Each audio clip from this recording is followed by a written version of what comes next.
आजीच्या किचनमध्ये तुमचं स्वागत आहे। आज आपण करणार आहोत रताळ्याच्या पोळ्या। त्याचं मी तुम्हाला साहित्य सांगते। 1 वाटी रताळ्याचा चुरा, 1 वाटी गूळ, वेलची आणि कणिक। मी या कढईमध्ये गूळ टाकते।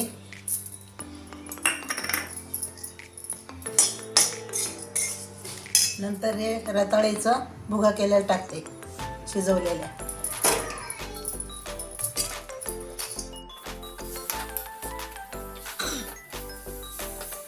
याला छान परतून घेते, गूळ सगळा विरघळून घेते त्याच्यात।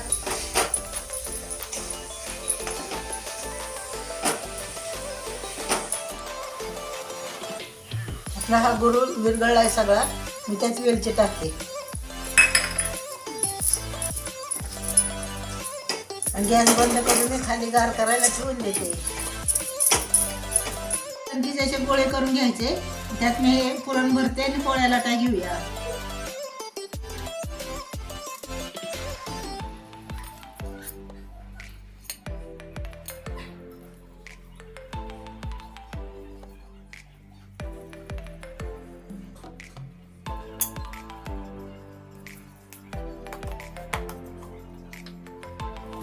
कणकेचं पीठ लावायचं लाटताना, पूर्ण असं सगळीकडनं गोल करून घ्यायची।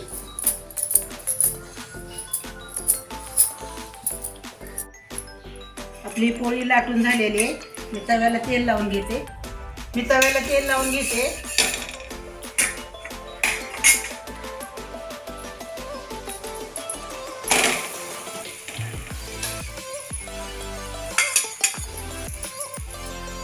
वरच्या बाजून तेल लावून घेते।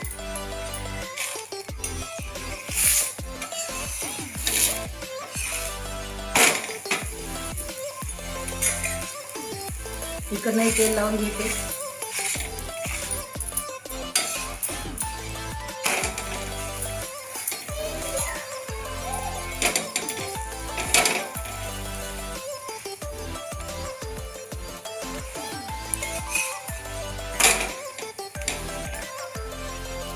ही छान भाजून झाली या बाजूने, इकडनं पण झालेली आहे। मी आता काढून घेते। आपली पोळी फुगली सुद्धा। रताळ्याच्या पोळ्या तयार झालेल्या आहेत। तुम्ही करा, खा आणि मला नक्की सांगा। माझी व्हिडिओ आवडली असेल तर लाईक करा, शेअर करा आणि सबस्क्राईब करा।